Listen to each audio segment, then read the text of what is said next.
everyone, welcome back to my channel, and if you are new here then welcome. How many times have I said that in my life now? Today's video is pretty impromptu, I'm not gonna lie. I was basically just on my phone, as I am far too much, and I came across an article which was 20 secrets that Disney cast members will never tell you, and I started reading it and yeah, okay, not all of that was true. A bunch of these articles float around the internet all the time, but I hadn't seen this one before, and I figured I'm just gonna react to it now and spill the real tea and debunk these myths and all that kind of stuff. So yeah, quick backstory on me. I did 2 Disney college programs, or the international version, which is the cultural exchange program. For the first one, I worked in Hollywood studios.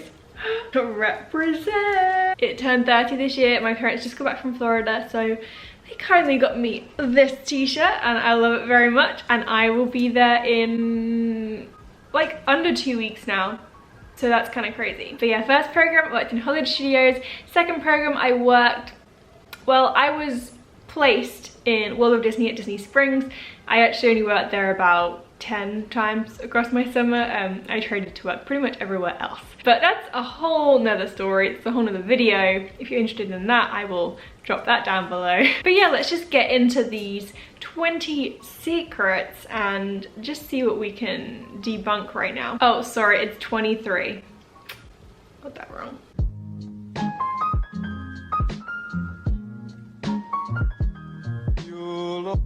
Okay, number 1. We're cast members, not employees. At Disney, every employee is called a cast member because every interaction and experience is a show at Disney. As for the visitors, we call them guests. Yeah, mind-blowing. I don't think anyone watching this video had a clue about that. You may even hear us occasionally call a visitor a real guest. It's an unofficial code word we use for rude guests. I've never heard that. A real guest? I know that we can call someone a customer, but a real guest? I don't know where that came from, so. But yeah, we are cast members. Clicked on the video, you know that already. Okay, so it seems like a bunch of these are a mix of like backstage secrets and tips for visiting the parks, but yeah, I feel like I'm just gonna go through them anyway. Number 2, eat breakfast with the Disney characters. Start your morning off right eating breakfast with a princess at Cinderella's royal table, or Winnie the Pooh at the Crystal Palace, where I'm gonna be in 2 weeks time. Okay, I need to stop saying that. The prices for character dining experiences can range anywhere from $20 to $60 per adult. Where are you going for $20? Because I want to go there. But breakfast typically falls on the lower end of the price spectrum. This is very true, and I would always on my CP try and go for the breakfast reservations, because often the cast member discount only applies for breakfast, but also generally I just enjoy starting the day right with seeing some amazing characters. I also love breakfast food, Mickey waffles, pancakes, basically getting to eat ice cream for breakfast. Yes, they do serve it at most places, and yeah, it is going to be cheaper. I think for Crystal Palace, I think it's around $35 for breakfast, and it goes up to like $45 for the lunch and dinner. So yeah, if you want to save some money, definitely recommend the breakfast ones. This tip it's a good one, but I think cast members would tell you that, so I don't know why it's on the list. Number 3, Walt Disney inspired the Disney point. As cast members, I'm like sighing because I feel like I have had to explain this so many times. Anyway, as cast members, we are taught to properly point by placing your index and middle finger together, aka the Disney point. We are told that pointing with your index finger may be misconstrued as rude to some guests, but the real reason for this finger point lies behind Walt Disney. The story goes that old photos used to show Disney pointing to various attractions with a cigarette between his 2 fingers, but the company reportedly airbrushed a cigarette out of his fingers in pictures when the company wanted to disassociate itself from smoking. I've never heard that, and I don't think that's true, because I don't know, that just seems kind of weird. And I do get the 2-point thing, because that is quite rude. When someone points at me like that now, I am like, but also what they didn't say in this is that we also have the whole palm. It's another alternative if you're not doing the point, but yeah, it kind of becomes just second nature to do it like that.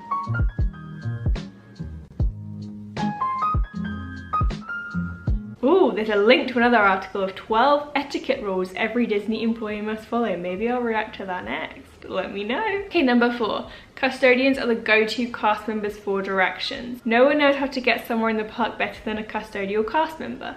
Disney had a very strict policy that prohibits any of us from wandering away from our post, but custodians are the exception to the rule because they need to move freely around the park to maintain order and cleanliness. No, this is wrong. So when you start at your park or wherever your location is, you do have a property orientation, which is like a 4-hour basically tour of the parks, pointing out the bathrooms and all the best locations to go. Then when you start at your job in your location, like the actual area, again you have so many tours around the park and the location. You also will get a telecast in your pocket which gives you all the best places to go to eat and meet the characters, and you can also carry a map. And also, cast members can visit the parks on their days off. So most of us know them backwards anyway. It doesn't matter if you roam around like a custodian or not. But yeah, I don't think that's true. Especially in my location at Hollywood Studios, we basically covered like half that park, if not more. We went all the way from Muppet Courtyard through to Star Tours, round to the Frozen Hyperion Theatre. We were then in front of the stage with the hub carts, and we would also go way over to Animation Courtyard and Backstage collect ice. So I feel like we knew that place pretty well. Yeah, custodians, you know, I think they're probably a very good source of information, but I wouldn't be like, oh, you can only ask a custodian for directions. Okay, next one, order off the kids menu. Don't let the words 9 years and younger discourage you from ordering off the kids menu at a fast food joint in Disney. But keep in mind that table service restaurants are typically less lenient about letting adults eat like a kid. Okay, so when I was there, obviously on a college program, you have a budget, and I would always get kids meals at the quick service restaurants, especially places like Picos Bill, where you get access to a toppings bar even if you order a kids menu. So you basically get like a huge meal. It's amazing. But yeah, they have no problem with you ordering. And 9 years and younger, like, the portion is still pretty decent that you get. I know places like Woody's Grilled Cheese in Hollywood Studios, you get a half sandwich rather than a whole sandwich, so people might not feel like that's enough, but it does come with 2 sides, I think, as well, and it is considerably cheaper, so yes, I would recommend it. When it comes to full service restaurants, at a buffet, obviously you have to pay the price that you can't be like, oh, I eat less, I'll pay the kids price. But for table service, I know that they're a bit iffy about it, and they would prefer you to order from the adult menu. I think it depends on the place and like manager discretion and waiter discretion, because at the end of the day it's like however much you pay is then going to affect how much they get tipped and stuff like that. But yeah, I can see why they don't circulate more widely that you can order off the kids menu. Okay, next one. This is more like a cast member secret now. We use code words for everything. We use secret lingo to alert our colleagues about ride difficulties. Cast members, not colleagues. Gross accidents and other mishaps. A code P means someone accidentally urinated in the park. And a code V stands for vomit. We also make up our own silly code sometimes, like 405 in line 2, which means someone attractive standing in line. So yes, there are codes, but it's a lot of them, it's like radio speak. So you'll say like 10-4 when you've had a radio and you understand, 10-8 to repeat. They say that the area has gone 101 when lightning is in the area and everything outside has to close. 102 means it's all clear to open again. And yeah, code V, that is vomit, but that's pretty obvious. I didn't know about the secret codes though, that's intriguing. I'd always just tell people backstage what was happening, I don't know. Get a character's autograph first thing in the morning. Not only will you get your autograph fast, but you may also be rewarded for being the first fan to arrive. So they say you might get to go on a ride with the character. I know at Disneyland the characters do go on rides occasionally, but Disney World this just doesn't happen, unfortunately. It's kind of sad. I don't really know why, it's just different entertainment. But I don't know why they're saying mornings are the best time, because especially when it's like characters that do sets, they just come out periodically throughout the day, so it's not really going to affect the wait time. I don't really know who shared that one, but that's not really true. Yeah, go to your first ride when you get in. I don't know why you go straight for the characters. Download the Disney app. Why is this on a list of things cast members wouldn't tell you? We literally want you to have the app to have the best possible experience, so we're gonna scroll past that one. Don't be deceived by long wait times for a ride. The ride line waiting times are kind of like the stock market. When it gets high, it'll likely see a significant drop. So they're saying basically when a ride has a really high wait time, everyone doesn't go to it, and when it has a low wait time, everyone goes to it. I kind of see how this works, but also no, like if Mine Train says it has a 3-hour wait, you can bet I'm not standing in that line because it's still gonna be long. But yeah, I feel like, to be fair, I don't really like queuing. I just get a fast pass. Don't lie to us to get free stuff. Yes. Okay, lying like Pinocchio never bodes well in Disney, but some Disney guests have stooped to some low levels in an effort to score free perks. One time, a woman told my manager that I said her face looked like a Halloween mask as a former guest relations cast member. There were always people making up things like that to get something for free. In my experience, I haven't had people make things up to get things for free. They just kind of like exaggerate the truth, like we've had a terrible day and this happened and this happened and this happened, and you can often tell when there's kind of an ulterior motive there. Don't lie about a cast member and get them in trouble just trying to get something for free, though. That's really low. I always say the magic will come when you're not expecting it. If you go in there thinking, ooh, I want to get something out of this, it's not going to end well. Halloween and Christmas party tickets are a bargain. I'm sorry, what? I'm pretty sure they're like $70 for a 4-hour event, up to like 120. So no, I don't know who submitted that. They're very expensive. It's a very fun experience, but it's not a bargain. Some of them I'm just gonna skip because they just seem dumb and super obvious. So if this isn't actually 23, don't call me out on it. Okay, this one's more interesting. Catch rare character appearances at Epcot. Disney characters sometimes train at the International Gateway in Epcot, located between the UK Pavilion and France Pavilion. So they say it's a cool way to meet characters you wouldn't normally get to see. So yes, this is true. Often characters will make their debut over there. So maybe it's someone new hanging out with Pooh that day, or Chip and Dale, and they will make an appearance there just to kind of test it out. And it's called a kind of character palooza, where it's not expected, it's not announced. They will just come out of those gates and whoever is there gets to meet them, and it's never that busy. It's always pretty fun. It's quite a short set time, but it's cool if you stumble upon it. You can get to see like 4 or 5 characters at a time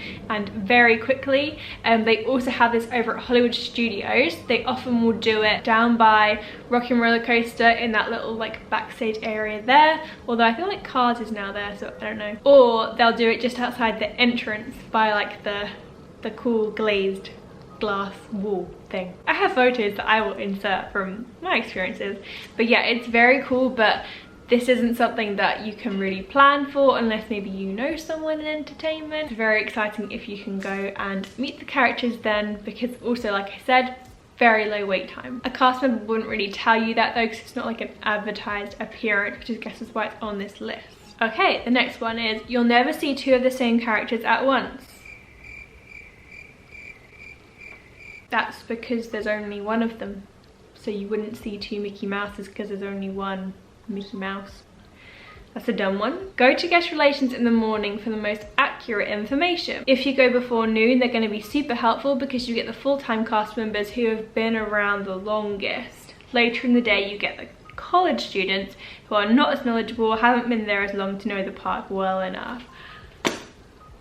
No. Okay, so yes, often you're going to have the full-time cast members in the earlier shifts because they can have a bid when they're there full-time. They can choose their hours or be more selective, but some people choose to work in the evenings or the afternoons. The thing about college students knowing less is just not true, because often the college program kids who come in, they have so much passion and excitement for the company that they may actually know more. That is a blanket statement that's blatantly wrong. They're going to be helpful no matter what time you go and see them, because they're being paid to do the same job and it should be consistent throughout the whole day. So yeah. Also, I don't know why you'd be going to guest relations at a certain time, like picking your moment. You need help when you need help.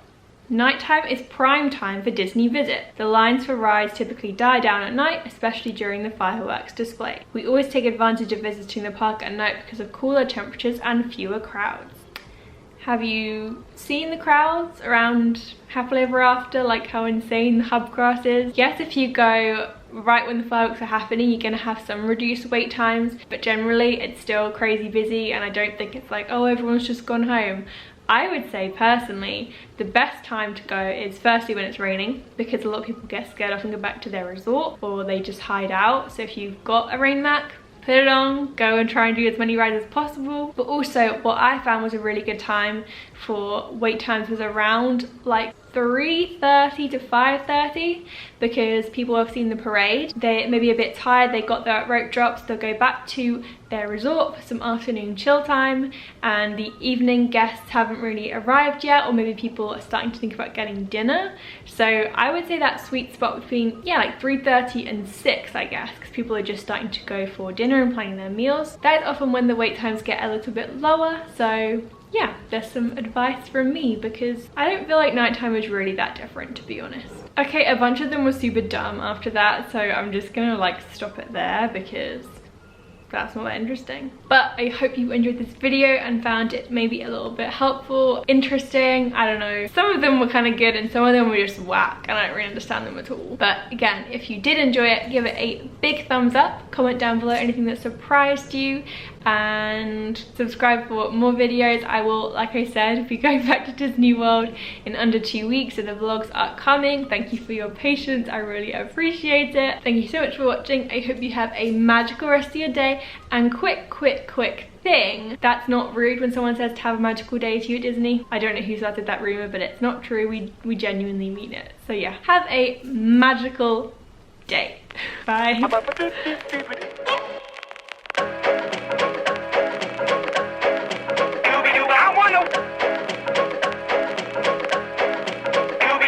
Now I'm the king of the swingers, oh, the jungle VIP.